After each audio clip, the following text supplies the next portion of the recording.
Hey everybody, this is Ryan, and what I have here in my hands is called a Backflow, insulator. And I'm gonna give you an overview of exactly how to install this thing and a detailed explanation as far as what all is in this thing and why it actually looks like it's gonna do some good. So, full disclosure, this company did provide this to me, but in no way whatsoever will it affect my review positively or negatively, because I'm just here to keep it real.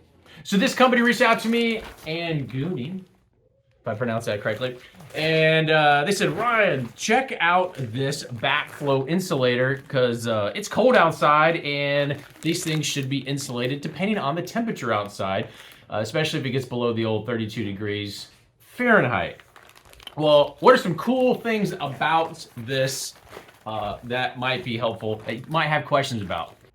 So this has ultra insulated material. Obviously, see there's also a it has a Velcro here to really kind of seal it as much as possible.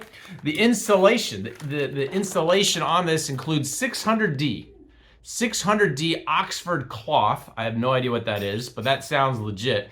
PP cotton plus non-woven fabric plus insulated aluminum foil plus waterproof lining. And as you can see here, it's definitely waterproof. It has these clips on it from a security standpoint, so if you want to bolt this, it doesn't come with it. You know, you can't put locks. You can put your own locks on this with these grommets that are in there. It does come with a couple zip ties.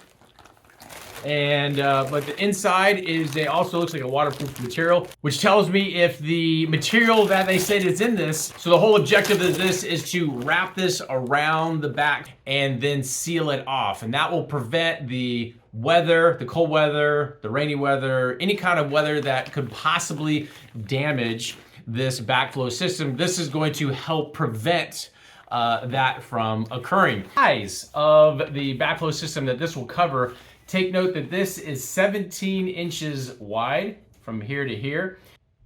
So for those that have a backflow that they're looking to get insulated and protected from the elements, this, I can tell you, looks to be legit. The construction is on point. The weatherproofing looks to be over the top, probably excessive, but that's what you want when it comes to something that's very important, such as your backflow. Hopefully this helps, and we'll talk to you soon.